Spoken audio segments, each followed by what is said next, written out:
What's up, everyone? Welcome to the video.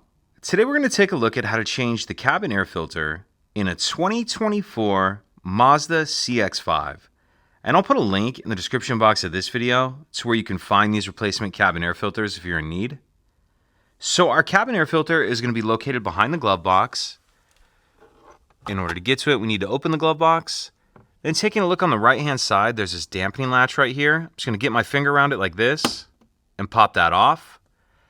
Now what we need to do is fold the glove box down, and how I'm going to do that is I'm going to push in from both sides of the glove box towards the center until the stop's clear. You can see there's one right here that I'm touching with my finger, and there's another one just like it on that side. So I'm going to come in, push towards the center of the glove box till that stop clears. Come over here and do the same thing, and if you have both your hands free, it's really easier to do these both at the same time.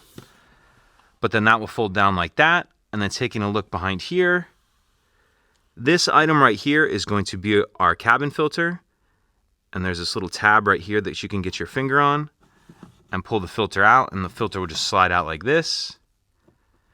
And when you put your replacement filter in, make sure you're paying attention to the airflow. It's a little bit hard to see, but there's this airflow kind of arrow embossed on this plastic. So you want your airflow arrow pointing down towards the ground, and you just slide your new filter in like this. Make sure the new filter is slid all the way in with your tab on the bottom, airflow arrow pointing down, and then we'll reverse everything we just did to close it up. So I'll pick up on the glove box till those stops clear, and then I'll come over here and reattach this. So on this, you just need to kind of pull it out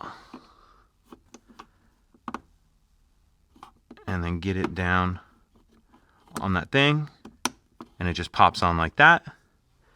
And that's it. If you could take a second to like and subscribe, it helps us out, and I'd appreciate it. Thank you.